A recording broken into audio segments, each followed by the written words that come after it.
In the still heat of a Texas morning, the train hissed like a wounded animal. 22 pairs of eyes, narrow with exhaustion and suspicion, blinked at the light spilling across the platform. They had crossed the ocean in chains, crossed a continent in silence, and now stepped onto the sunburnt earth of Huntsville. Not as soldiers, not as women, but as prisoners. Japanese, female, and feared. The guards said nothing. The local civilians whispered plenty. It was August 1945. Hiroshima had burned. Nagasaki had burned. The Emperor had spoken the unthinkable. And in the pine woods of East Texas, the war was ending. But no one told the women that. No one told them anything at all. They came from scattered corners of the defeated empire. Some clerks, some nurses, a few interpreters, one radio operator. Most had been captured in the Philippines, brought to Guam, interrogated, then sent across the Pacific on Liberty ships. They wore standard-issue khaki, stiff, boxy, ill-fitting. Their hair, once immaculately arranged, now hung limp in the humidity. Their boots, if they had any at all, clacked softly against the platform wood like bones knocking. They had been told to expect cruelty, filth, shame. The Americans, they'd been told, were monsters in uniform. Sons of industrial corruption, lovers of soft living, incapable of honor or discipline. And Texas, they had heard, was the wild place, full of cowboys and lynchings and madness. But what they found was quiet. No jeers, no spitting. Just the heavy breath of the forest and the crickets sounding off like faraway typewriters. A truck waited at the platform, olive drab, canvas-covered. A U.S. Army sergeant, brown-skinned, lean, wearing mirrored sunglasses, simply gestured, "Get in." No barking orders, no rifle prodding, just that flat palm, that small courtesy. It was the first rupture in the wall they carried. The ride into Camp Huntsville passed beneath pine boughs, dripping with cicada hum. The dirt roads carved brown ribbons through the trees. When the truck turned past the gate, the women stiffened again. Rows of wooden barracks, watchtowers, men in uniform, fences crowned with curling wire. American flags flapped slowly under the hard sky. But there were also strange things. Flower beds, a small chapel, a baseball diamond. White men and black men working side by side. And laughter, not mocking, just casual. As if none of this were a prison at all. One of the prisoners, a thin woman from Nagoya named Yuki, whispered aloud without meaning to. "Where are the whips?" No one answered. But someone near her, another prisoner named Michiko, quietly reached for her hand. Not out of fear, but confusion. They were assigned a female guard named Corporal Julia Thompson. Mid-30s, hair tucked tight under her cap. Southern drawl like molasses over gravel. She didn't carry a weapon, just a clipboard. "You'll be on work duty," she said. "Lumber station detail. Mornings, mostly. No trouble, you won't have trouble." A few of the women looked at each other. They had worked before, for the war for the Emperor. But this wasn't for Japan. This was for the enemy. A barracks was assigned. Wooden, clean, with cots lined up like regimented ghosts. There was a wash basin, a mirror, and soap. Real soap. Not the gray powder they'd used on ships. Not ash and fat mixes from the jungle. It smelled of lemon. The youngest among them, Haru, touched it like a relic. She had never used soap that wasn't rationed by a corporal. The night came quiet and heavy. Outside, frogs called like lost spirits. Inside, the women whispered about home, not Tokyo or Osaka or Hiroshima, but memories further back. Rice paddies, tea shops, lullabies. Some had families who still didn't know they were alive. Some had husbands presumed dead. Some had only the war. But one thing was shared. They were alone here. That night, they expected the darkness to turn violent, expected boots at the door. They slept in shifts, eyes open. But nothing came. Only the scent of pine, only the far-off murmur of American voices talking about baseball and ration coupons and something called Lumberjack Day. And in the pale morning light, when the truck came again, when the guard said, "Let's go, girls," in that rough but strangely gentle tone, they followed. None dared say it aloud yet, but something was already crumbling. The war had taught them to harden their hearts, but Texas greeted them with silence, with trees, with space to think, and something, though they didn't yet know the word, something like mercy, and something, though they didn't yet know the word, something like mercy. The second day began with dust, the kind that hangs in the morning air, like powdered copper, rising from beneath tires and boots as the army truck rumbled past the rows of barracks and out through a service gate toward the edge of the pine forest. The women sat along the wooden benches in the truck bed, swaying with the turns, the canvas above them flapping rhythmically like breath. They held onto their lap seams, silent. None asked where they were going, but all of them watched, eyes narrow, jaws set, as the road turned into packed dirt and the woods grew denser. At a small clearing, a long tin-roofed shed came into view. Beyond it, men, tall, loud, laughing in bursts that echoed off the trees. The rhythmic thud of axe heads biting wood filled the air like a heartbeat. This was the Huntsville Lumber Cooperative, and these were the first Texans. The prisoners were told nothing, only that they were to assist in sorting planks, loading carts, sweeping sheds, and boiling coffee water for the sawmen. Their U.S. overseer was a civilian named Walt Redding, a stooped, gray-mustached foreman with forearms like rope and a voice made of bark. He didn't wear a gun. He didn't speak Japanese. But he looked each of them in the eyes as if they were people. He pointed. He mimed. He showed them how to work the lifts and how not to drop timber on their feet. Then he stepped back and let them work. It was Michiko who first noticed. The men. Not guards, not soldiers, just lumberjacks. American lumberjacks. And they were like creatures from another world, where Japanese men were lithe, angular, built for speed and precision. These men were carved from redwood and smoke. Shirts off in the heat, they moved through sawdust like bulls through fog. Shoulders wide, torsos bronzed, hair matted with sweat and sap. They swung axes like they weighed nothing.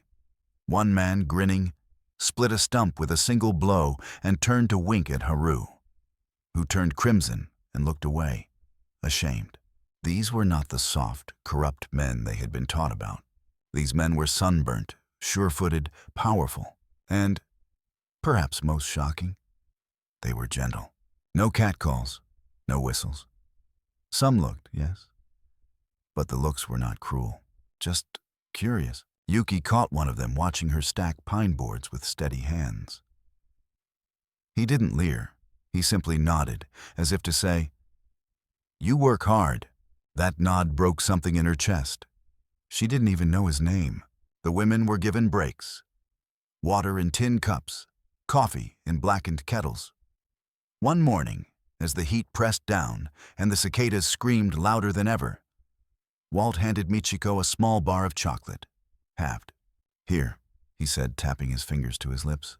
"You, eat." She took it, slowly, suspicious, then tasted it. Bitterness, sweetness, fat, sugar. She blinked hard. It had been years. She turned to the others. Harue, Tomiko, Yuki. And without speaking, she broke off pieces and passed them down the line. No one spoke. But they chewed like it was communion. That night in the barracks, someone, it may have been Haru, whispered, "They are not what we were told." The others said nothing, but many did not sleep. They stared at the ceiling, at the slow turning fan, at the tiny shadow of a spider crawling above the lamp. They were rethinking everything. The next day, one of the lumberjacks brought a radio. It played country music, slow and aching. A man's voice sang about rivers and wind and losing something you never deserved to hold. The Japanese women didn't understand the words, but the melody was a kind of ache they knew. And one of the men, tall, red-haired, probably Irish, started humming along. His axe paused mid-swing. The women looked up. He smiled. They did not smile back. Not yet. But something moved behind their eyes. By the end of the first week, they no longer flinched when the truck door slammed. They no longer kept their hands in their laps. They stood straighter, and they watched the men, and the men watched them. And between the sweat and sawdust and steam, there was something growing, uneven, unspoken, human. At dinner, they talked quietly about the names of the tools, about the sweat stains on the lumberjack shirts, about how one man's voice cracked when he laughed. "They are like wild oxen," Tomiko said, almost wistfully. "Oxen don't smile," replied Yuki.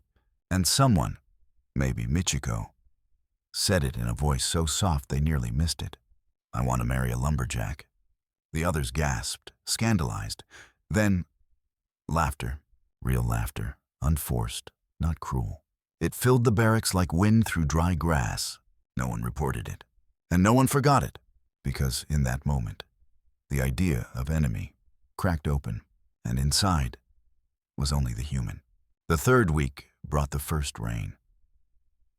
It came without warning, a sudden, hard drumming that turned the red earth to clay and blurred the pine line into gray watercolor. The lumberjacks kept working, of course. They swung axes through the mist as if the sky itself had challenged them. The Japanese women were ordered to shelter under the tin roof of the sorting shed, but even from there they could see it. The rhythm of men against nature.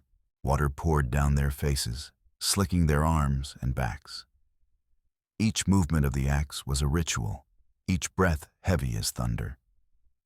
The women watched in silence, the sound of the rain mingling with the thud of blade against wood.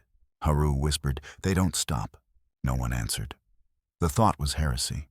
For years, they had been told that Americans were decadent, too spoiled by comfort to endure hardship, too fragile for labor.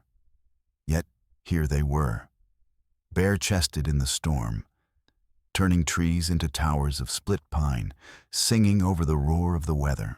When the rain finally broke, steam rose from their bodies like ghosts leaving the battlefield. Something stirred in Michiko then. Not admiration, not desire, but recognition. The same rhythm of struggle she had seen in the rice paddies of her childhood, in her father's hands, in the unspoken faith that work was prayer. But the indoctrination still lived in them. That night, as they dried their uniforms on the barrack lines, Tomiko spoke the words everyone else had avoided. "We cannot forget who we are."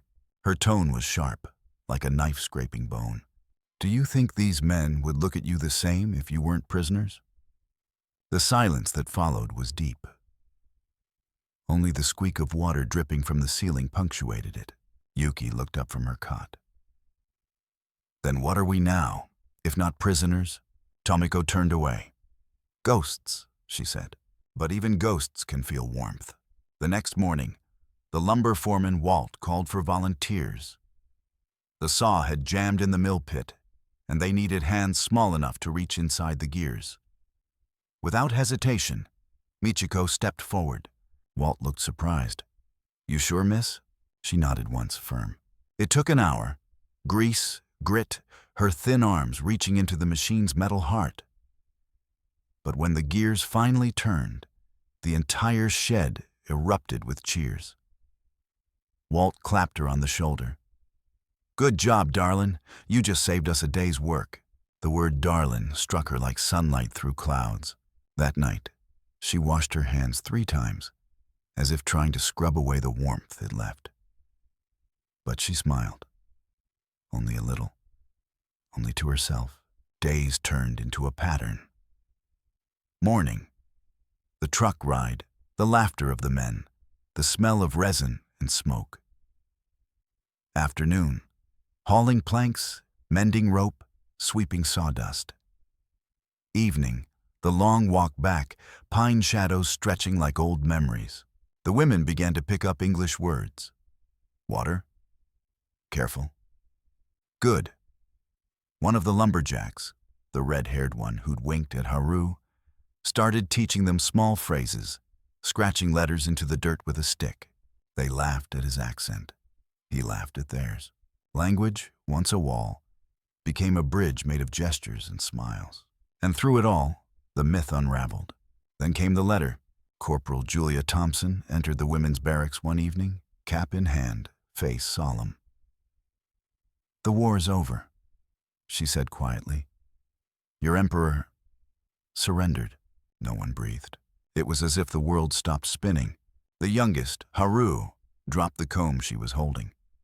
It clattered to the floor and rolled beneath the cot. Tomiko sank down on her knees, eyes empty. For the others, disbelief turned to numbness. Numbness to something wordless.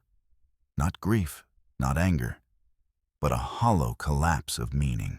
Michiko whispered, "Then what are we now?"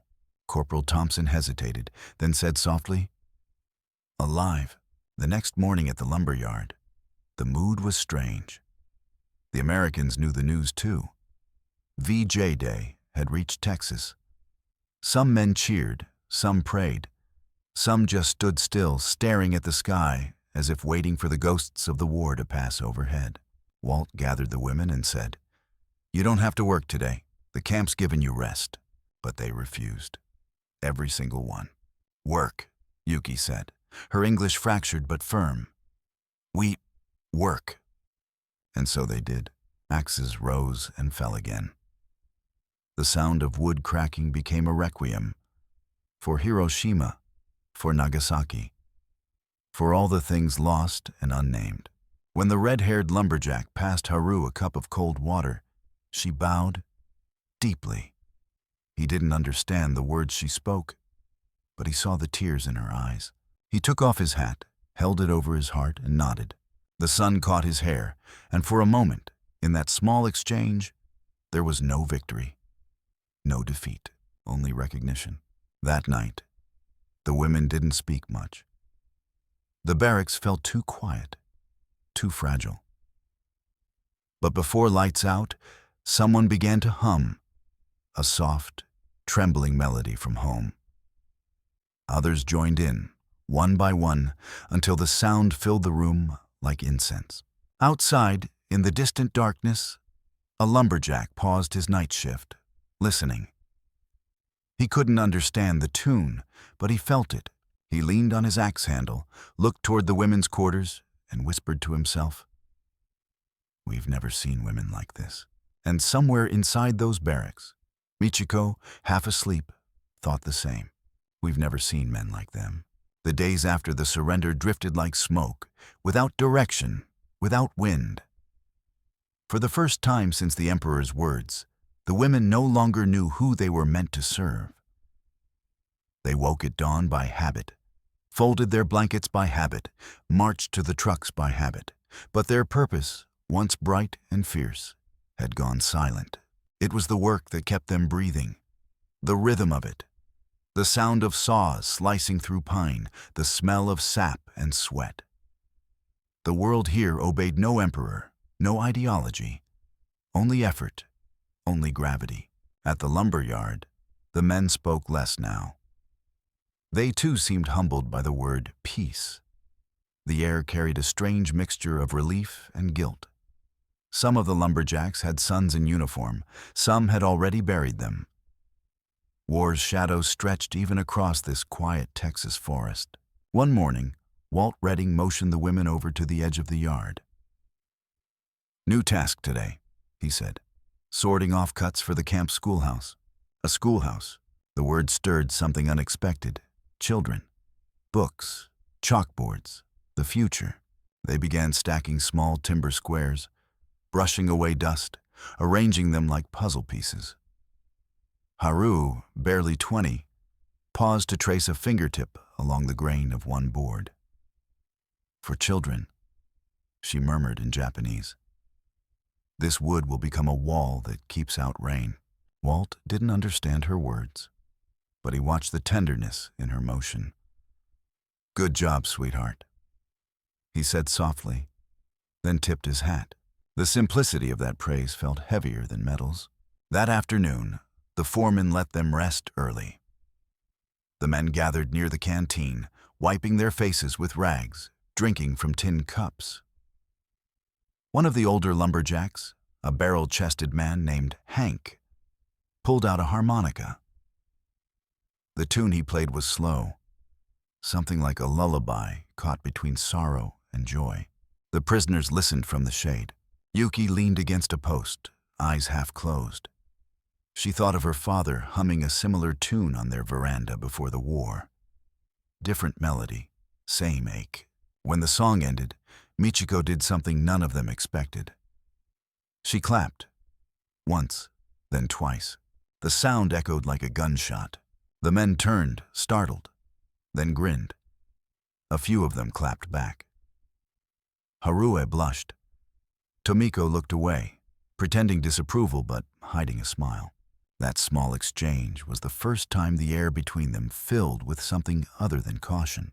As August bled into September, the heat softened. Work became easier, laughter less rare.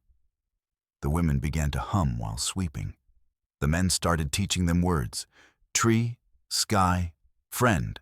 In return, Michiko taught them ki, sora, tomodachi. The red-haired lumberjack tried pronouncing it. Tomodachi. The women burst out laughing. He laughed too, raising his hands in surrender. All right, you win. And that was the moment when enemies began to sound like neighbors. Later that week, rain returned, heavy and slow. The women stayed in the barracks while the men hauled logs through the mud. When thunder rolled over the hills, the women crowded by the window, watching them labor in the storm. One man slipped, fell into the pit near the saw platform. The others rushed to him, shouting, hauling him out by the arms. Without thinking, Michiko ran out into the rain, ducking beneath the fence gap, barefoot through puddles. The guards shouted, but she didn't stop. She reached the fallen man, blood streaming down his forearm, a deep cut. She tore her sleeve, pressed it against the wound. He looked up, eyes wide. "You don't have to." She didn't understand the words, but the tone was enough. She shook her head, held the cloth firm. The foreman ran over, helping him to his feet. "Get her inside before she catches cold." By the time she was back in the barracks, soaked and trembling, the other women stared at her as if she'd broken a sacred law. "Why did you help him?" Tomiko asked. Michiko sat on her cot, dripping water onto the floor. "Because he was bleeding." Tomiko's mouth tightened. "He is the enemy." Michiko looked up, eyes steady. So was I. The room fell silent. Outside, thunder faded into soft rain. Days later, the injured man, his name, they learned, was Jack, came to the barracks with a sling on his arm. He stood awkwardly near the fence while Corporal Thompson supervised.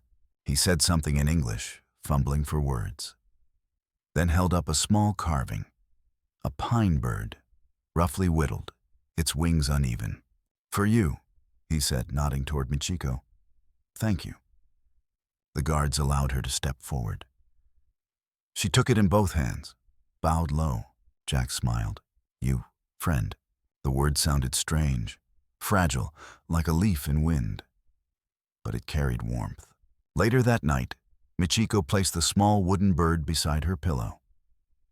The grain caught the lamplight, and she thought, not of war, not of victory or shame, but of the simple truth that kindness was the only language that never lied.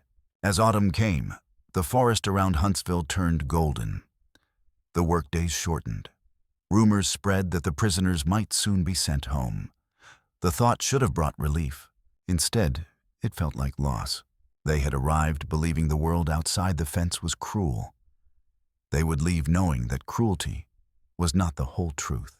One evening, as the sun dropped low and painted the yard in amber, Walt called out, "Pack it up, ladies. Day's done." The women gathered their tools. Yuki looked once more at the men laughing by the woodpile, the air smelling of smoke and pine. She turned to Michiko and whispered, "Back home they told us Americans have no soul." Michiko smiled faintly, tucking the wooden bird into her pocket. Then maybe they never met a man from Texas. The truck engine coughed to life. Dust rose in swirls. The road home stretched ahead, long and quiet. Behind them, the lumberjacks raised their hands in farewell. And for the first time since captivity began, the women waved back. It was in late September, just as the first chill arrived in the morning air, that the women began using their names again. Not their ranks, not their roles, not the numbers stenciled onto their laundry tags. Names like petals that had closed during a storm and were now unfolding in the quiet sun. Until then, even among themselves, they had spoken in titles: nurse, clerk, interpreter. It had been safer that way. A name could be taken from you. A name could die with a wrong answer in an interrogation room or disappear under a bayonet. But something had changed. No orders were given, no permission sought. It just began, like the wind shifting over the pines. "Michiko-san," Harue whispered one morning, pointing to a splinter in her hand. "Help?" Michiko looked up from the water pump, blinked, and smiled. "Hi, Michiko will help." It felt strange at first, intimate, soft. Later that day, one of the lumberjacks, the red-haired man whose name they now learned was Ben, scratched his name into the dirt with a stick.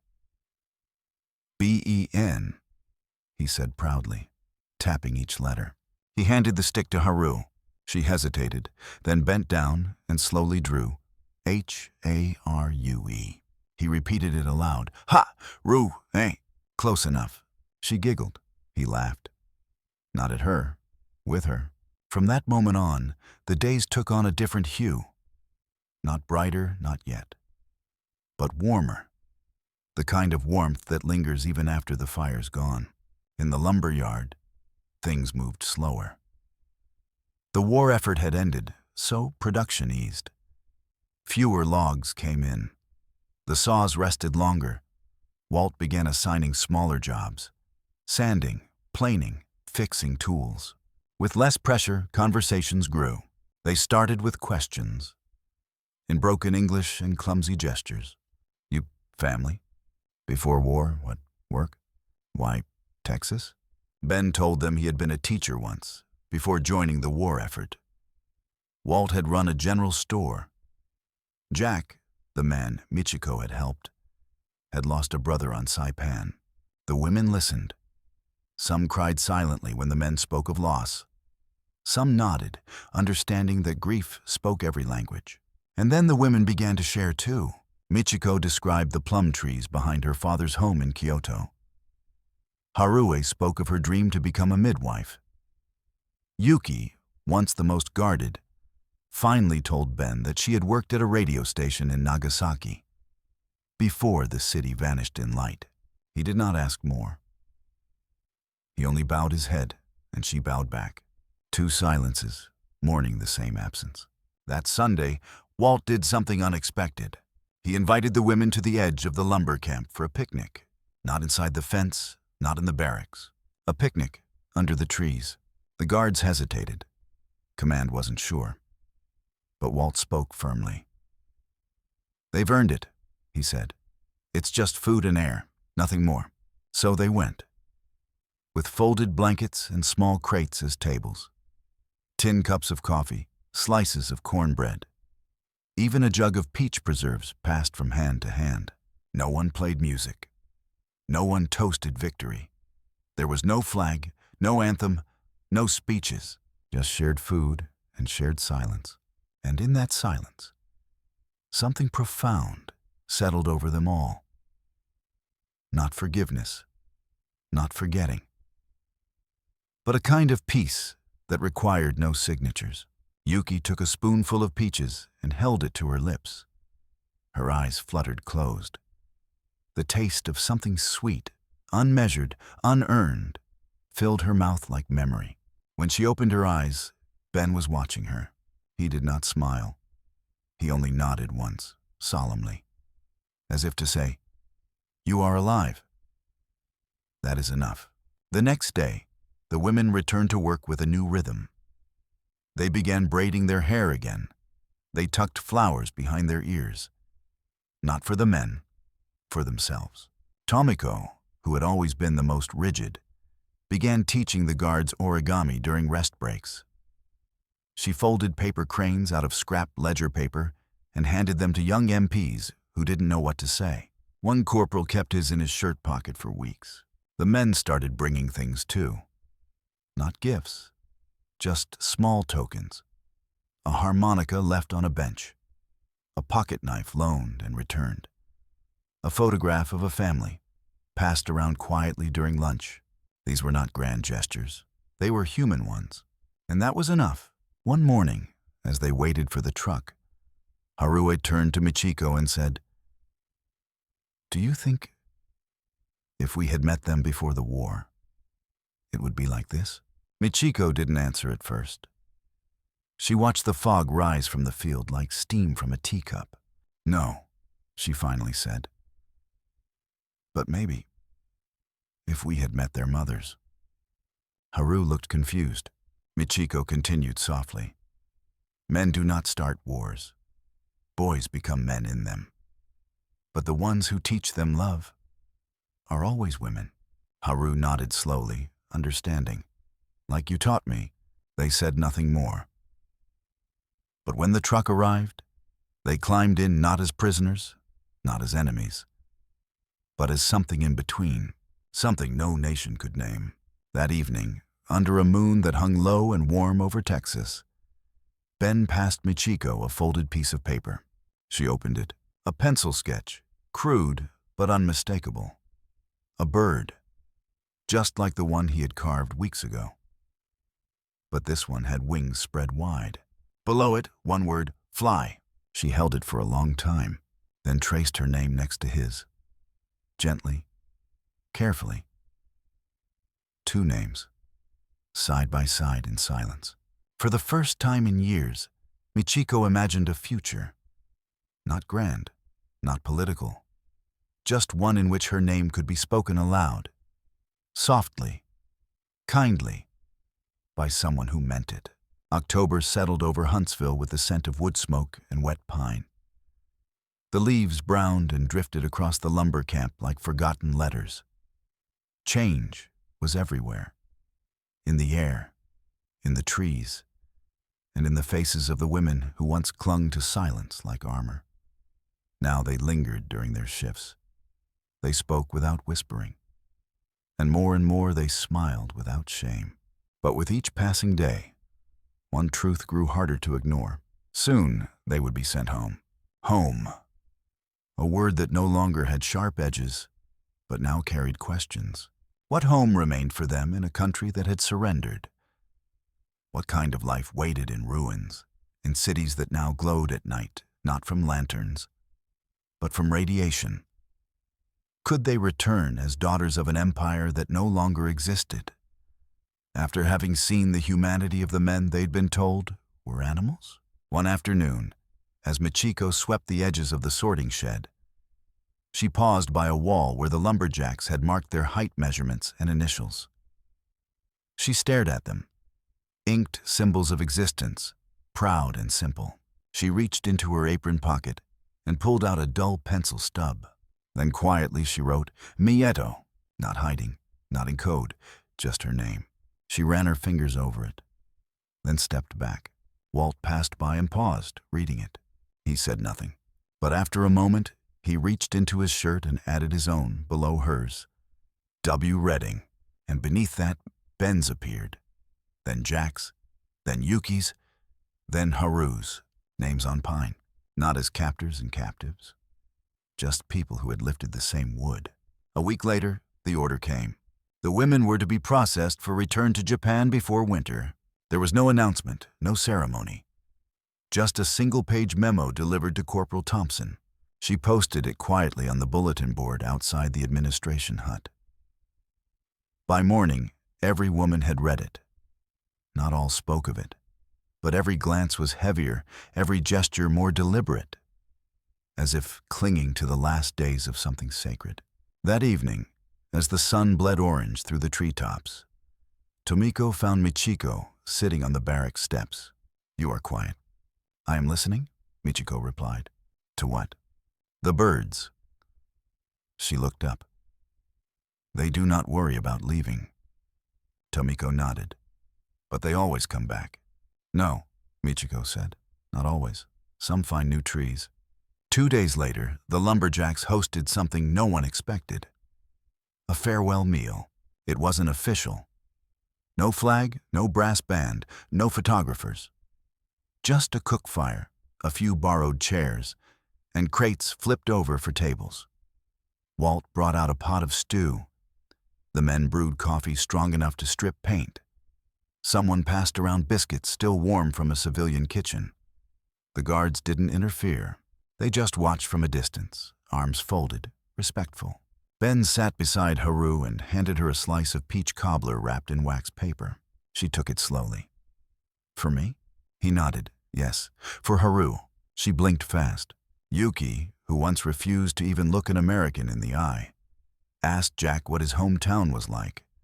He described Illinois winters, his father's cornfield, and the smell of bread cooling on windowsills. Yuki said nothing. But later, she drew a small sketch on scrap wood. A field, a tree, and a house with smoke from the chimney. She gave it to him before lights out. He kept it. As departure neared, the women asked if they could return to the lumber yard one last time. Not for work, but to say goodbye, Walt agreed. They wore their best uniforms that morning.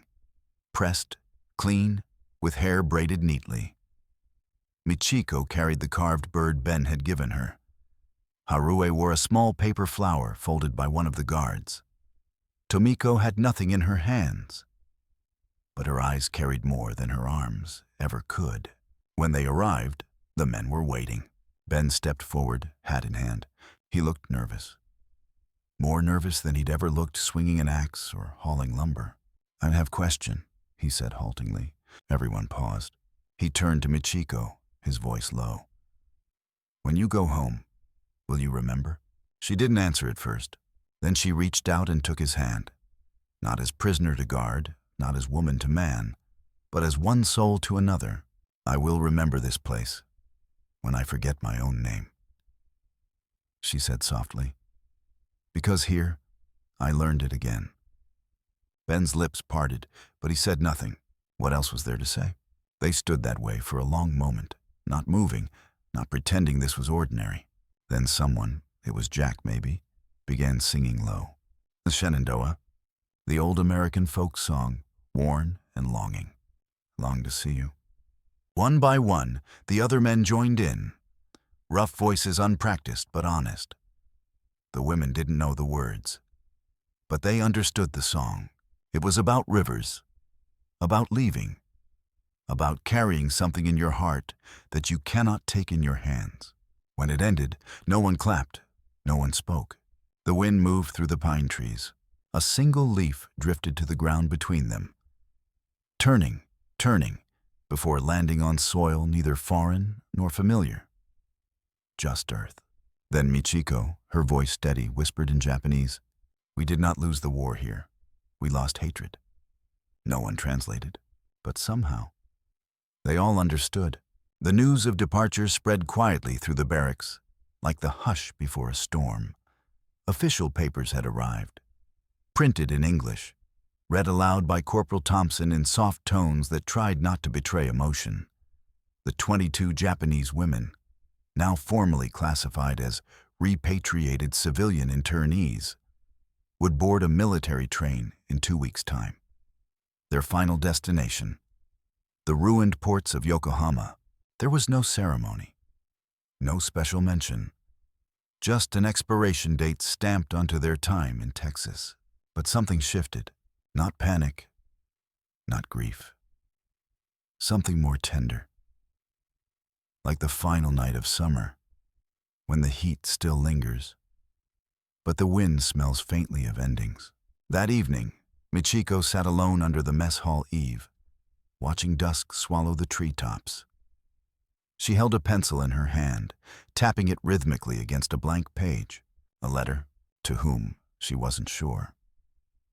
She had no family left in Japan, at least none she knew to be alive. But still, the urge to write rose like sap through wood, steady, silent, impossible to deny. She began, "Dear someone, today I heard an axe split a log so cleanly it sounded like truth. The men here do not speak my language, and yet I understand them better than I understood some countrymen in uniform. They sweat, they laugh. They give us coffee when we cry and pretend they didn't see. One of them carved me a bird from pine. I think he did not know it meant freedom to me." She paused, then folded the paper carefully, even though she had no envelope, no address, no nation that would receive it. Others began writing too. Yuki asked Corporal Thompson for stationery. Harue borrowed a dull crayon from a military supply chest and filled a page with drawings, stick figures, saws, trees, little houses. At the bottom, she wrote in bold katakani, "Watashi wa ikite imasu." I am alive. Tomiko wrote nothing. But every night, she sat longer by the lamp, staring at a blank page as if daring it to speak first. The men noticed. Jack, the quiet one, began leaving paper scraps folded into cranes near the tool shed. Ben slipped a small pencil into Michiko's satchel one morning before she boarded the truck. On its side, he had etched, clumsily, "To remember." It was never said aloud, but everyone began to prepare. Not for goodbye, but for what would be left behind. One afternoon, Walt asked the women if they'd like to visit the lumber camp chapel. It wasn't religious pressure, just an invitation. A place of quiet where even noise had reverence. They hesitated, then agreed. The small building, made from rough-hewn wood, sat tucked among the trees. Inside, there were no pews, only benches, sunlight through slats, and the faint smell of cedar and wax. They sat. No prayers were spoken. No songs were sung. Just breath, just silence. Haru began to cry. It wasn't loud, just the soft, shaking kind, like a teapot whimpering before it whistles. Tomiko reached over and held her hand, and for a long time, they simply sat in stillness. 22 women who had once knelt for an emperor, now seated in the chapel of the people they were taught to hate. There was something sacred in that. Later that night, as they walked back to the barracks, Yuki said quietly, "In Tokyo, I saw churches burn." No one replied. "I thought buildings like that were made of lies." Still no reply. But maybe peace is not a building. Maybe it's a place inside someone else's eyes, when they look at you and don't see the enemy. On the final Sunday before departure, Walt brought a photographer. It was awkward at first. The women stood stiffly, unsure whether to smile, unsure what it would mean if they did. But then Ben stepped into the frame beside them, his arms crossed loosely, a soft smudge of sawdust still on his collar. He didn't say anything. He just stood beside Michiko and gave the faintest nod. She looked up at him, then turned to the camera and smiled. Not because she was told, but because it felt right. The shutter clicked. History made no sound. That night, Michiko wrote one final letter. "To the woman I used to be. You were taught to bow, to obey, to die before dishonor. You carried pride like a sword and silence like a shield. You believed Americans had no heart. But today, you drank coffee handed to you by a man named Ben. He has freckles. He works with wood. He carved a bird with crooked wings and gave it to you without asking for anything. You thought love could only be given to country or emperor. Now, you wonder if it can be found in sweat, in kindness, in the way someone pronounces your name. Gently, she folded the letter, then lit it with a match over a tin can. It burned fast. She did not cry. The smoke rose into the night like a spirit unchained. When the guards came the next morning to collect the trunks, they found the women standing in perfect rows, not as prisoners, but as something far older. Witnesses, witnesses to war, to survival, to a kind of mercy no uniform could enforce. One by one, they boarded the truck. Ben stood by the gate. When Michiko passed him, she stopped. She reached into her satchel and pulled out the carved bird, placed it in his hand. "It flies better in your country," she said in slow, broken English. Ben didn't move, but his hand tightened around the wooden wings. Then gently he whispered, "Sayonara, Michiko," and for the first time in months, she wept openly, not for what was lost, but for what had finally been found. The platform at Huntsville Station looked no different than it had months earlier. Sun-bleached boards, dust drifting in swirls across the gravel. Army guards posted at careful distance. Yet, to the 22 women standing in line beside their duffel bags, it was no longer a place of fear. It was a place of passage, a place between two selves. The train would take them to California. From there, by military transport ship, they would sail back to the shattered bones of the empire, to families they might never find again, to cities they might not recognize, and to a language of silence that now felt heavier than any uniform. They stood without speaking, but each carried something different. Haru clutched a crayon drawing of Texas hills wrapped in waxed cloth.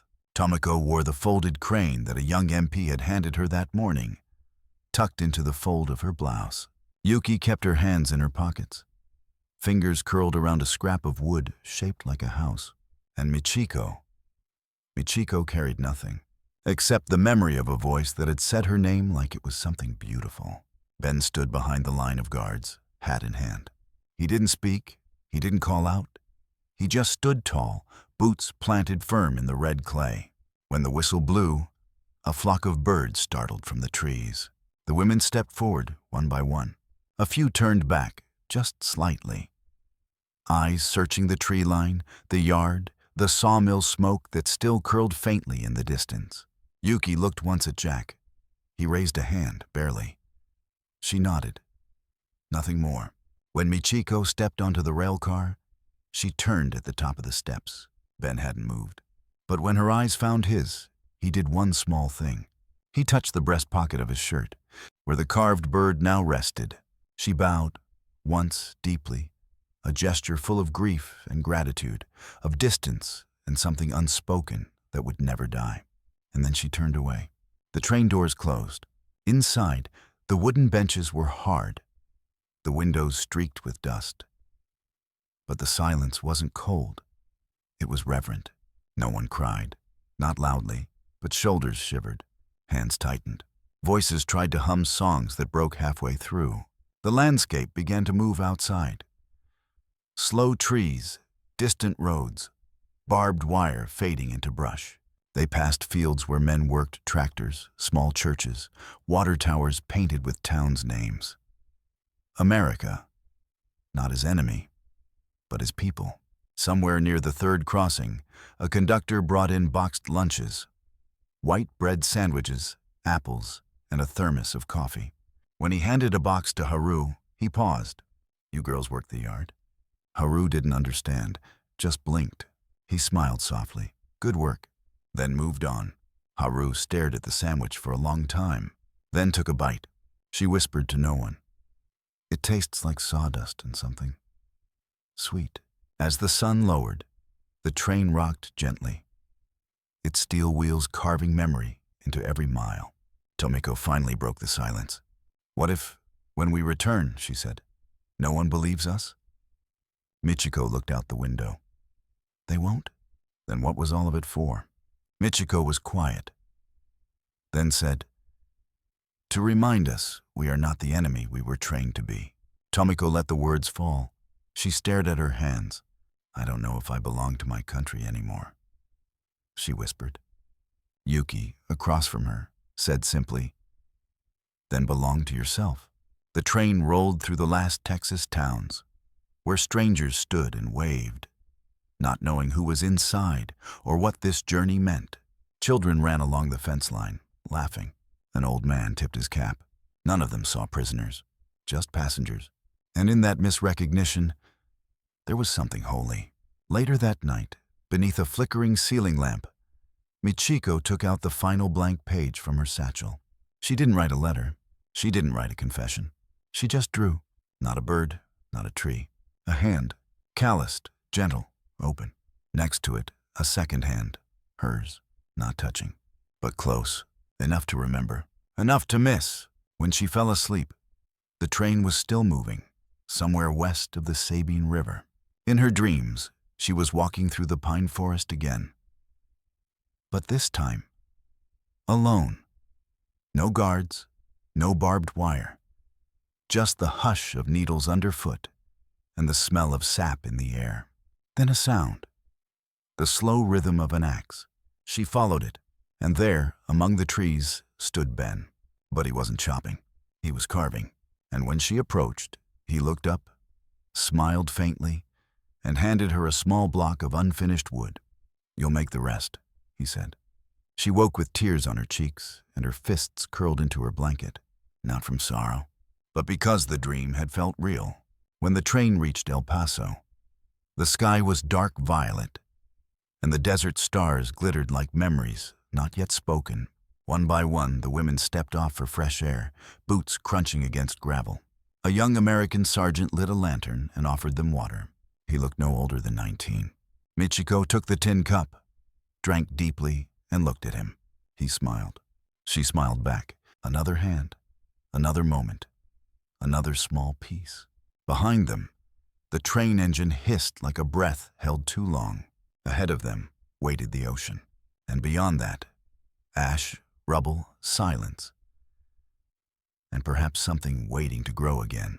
But they had already buried the worst of the war. Right there, in a Texas forest, under pine needles and sawdust, in the shadow of men who swung axes without cruelty. They would return home, but they would never be the same. Because a part of them, the part that remembered how their names were spoken, how their hands were held, how the world could be different, had stayed behind. And maybe that was the part that was most worth keeping. The sea was not kind. Even in peacetime, it had its temper. Waves lifted and dropped the transport ship like a hand slowly tightening and loosening its grip. Salt clung to every rail, every window pane, every thread of clothing. The sky was gray for days at a time, as if the heavens themselves were mourning something unseen. But it wasn't the sea that made the crossing hard. It was what the women carried. They had boarded as civilians, not soldiers. Their war, officially, was over. There were no salutes, no victory parades, no medals awaiting them on the other side. Just silence, just return. And yet, within each woman's satchel or coat pocket or folded sleeve, something else traveled with them. Fragments of Texas. Haru kept her wax-wrapped drawing close, often unfolding it at night under the dim light of the ship's cabin. She whispered names to herself, of men who had spoken kindly, of trees that had shaded her workbench, of the way the harmonica sounded just before dusk. Yuki wore her small wooden house on a string around her neck. She never took it off, not even when the storm hit and waves crashed high against the portholes. Tomiko didn't carry an object. Instead, she carried a phrase, one she repeated like prayer when no one else could hear. Belong to yourself. And Michiko, she carried memory. She carried it in the way she stood at the railing each morning, letting the wind tangle her hair, in the way her hands sometimes closed gently around invisible shapes. A bird, a hand, a pencil, in the way her name, once spoken only in interrogation rooms and officer roll calls, now echoed in her own heart like a lullaby. There was no ceremony upon arrival, just the clank of anchor chain and the call of seagulls. The dock at Yokohama was quieter than expected. Half-collapsed buildings lined the skyline, steel ribs exposed like broken spines. American MPs guided them gently down the gangplank, avoiding eye contact. Perhaps they expected resentment, or worse, despair. But the women walked steadily, slowly, like people learning how to step into their own story again. A Japanese official read off names from a list. His voice was formal, brittle. When he called Michiko Ito, he didn't look up. She answered clearly, "Hi." No hesitation, no shame. They were processed into temporary housing, a camp of former barracks on the outskirts of the city, surrounded by fields turned to mud. There were no jobs waiting, no families meeting them with open arms, just ruins and questions. One morning, a young officer asked Tomiko what she had done during internment. He expected the usual: farm labor, detention, clerical support. She answered simply, "I worked in the forest." He blinked. "The forest?" "Yes," she said, staring directly at him. "With men who use their hands to build, not destroy." He said nothing after that, but something changed in his face. A week passed, then another. Letters were sent to addresses that no longer existed. Some returned unopened. Some disappeared into the broken postal system, like coins dropped into water. Still, the women waited, and slowly, they began to rebuild, not buildings, not yet, but trust. Haru volunteered at a field clinic. Yuki helped rebuild a school. Tomiko found work sorting food rations in a government warehouse. And Michiko? She began to write, not to Ben. She knew a letter might never reach him. There were too many barriers: oceans, governments, language, time. But she wrote anyway. "Dear Ben, I remember the sound of the saws in the rain. I remember how you said my name with care, not command. I remember the bird you carved, though I left it with you, because I wanted you to remember me too. Even if our countries forget, even if the world forgets, even if history reduces us to a footnote in a dusty archive, I will not forget you." She folded the letter, slipped it into a wooden box, and buried it beneath a plum tree behind the refugee barracks. Some memories, she decided, didn't need postage, just roots. The years would pass. They would all change. Some of the women would marry, others never would. Some would speak of Huntsville only in whispers. Others would carry it like a lantern in their chest, quiet but glowing. The war would be remembered in textbooks and headlines. But their part, the human part, would live on in invisible places. In the way Haru always brewed coffee for guests, even when tea was more traditional. In the way Yuki insisted her children fold their origami birds with care. Not as toys, but as prayers. In the way Tomiko, who never remarried, placed a paper crane on her windowsill every year on the day of departure. And in the way Michiko, decades later, would pause while walking through a Tokyo lumberyard, run her fingers across the grain of a pine beam, and whisper, "Texas," because the war had not ended with surrender. It had ended here, on a train, in a lumberyard, in the sound of a foreign man saying her name not with suspicion, but with respect. And that was a victory history books would never record, but hearts would never forget. Many seasons passed. Wars changed names, borders shifted, empires came and went like dust on the wind. But Camp Huntsville faded quietly, not with explosions or fire, but with grass, rain, and time. The barracks were dismantled. The fences came down. The sawmill was long gone, reclaimed by saplings and silence. Only the tall East Texas pines remained, rooted deep into the memory of the land. They had stood during war. They stood now in peace. And beneath those trees, unseen by most, something else endured. A story, not of battles, but of hands reaching across lines drawn in blood. Not of surrender, but of recognition. Not of nations, but of names. It was 1970 when Michiko returned, not as a prisoner, not as a ghost, but as a woman nearing 50, with streaks of silver in her hair and a paper folder tucked carefully under her arm. She came alone, dressed in a simple gray coat, her steps slow but steady as she walked down the overgrown path that once led to the yard. The train from Houston had left her in a quiet town now grown strange and unfamiliar. But when she stepped off the platform, the scent of pine was the same. She followed it like a thread. When she reached the clearing where the lumber camp had once stood, she stopped. Grass had swallowed the old foundations. Wildflowers pushed through cracks in concrete. A rusted nail, half buried in the dirt, winked up at her like an old friend. She knelt, pressed her palm to the earth, and whispered, "I came back." In her hands was a sketchbook, its pages worn and yellowed, filled with drawings from memory. She had drawn the barracks, the Lumberjacks' shed, the chapel with its crooked roof, and page after page of hands.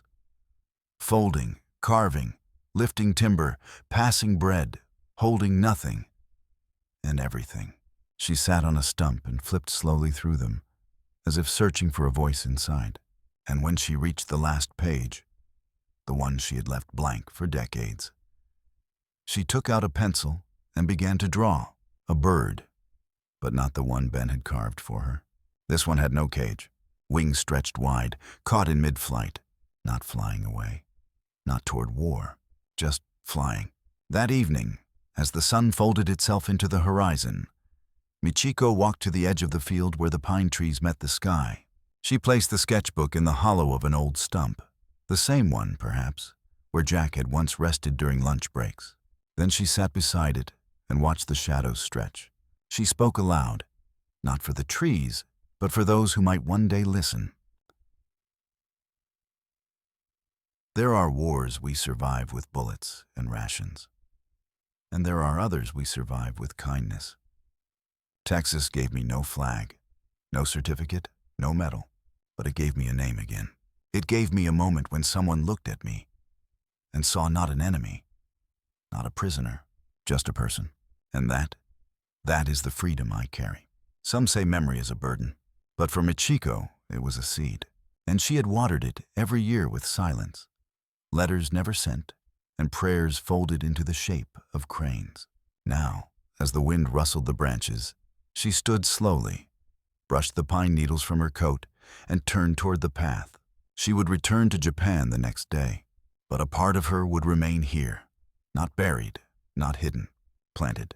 In the years that followed, children on school trips would find a weathered notebook inside a hollow stump on what was now called the Huntsville Memorial Trail. They wouldn't recognize the name written in delicate script. They wouldn't know the face in the small hand-drawn portrait.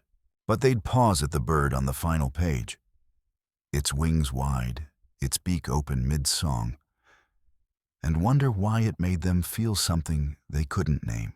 A ranger once found a child crying beside the stump and asked what was wrong. The boy just said, "She flew home," and the ranger, not knowing what it meant, simply nodded. In another part of Texas, an old man named Ben, now gray, with shaking hands, kept a small wooden bird on a shelf above his workbench.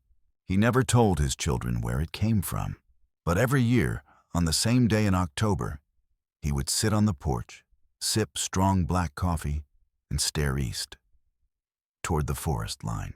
Sometimes, if the wind was right, he swore he could hear her voice in the trees, not saying goodbye, just remembering. Because the war had ended long ago, but something better had endured. Not victory, not vengeance, but a memory shared between two souls, one who carried a name and one who remembered how to speak it gently. And in that forest where hatred once took root, mercy had grown, quietly, strongly, like pine, forever.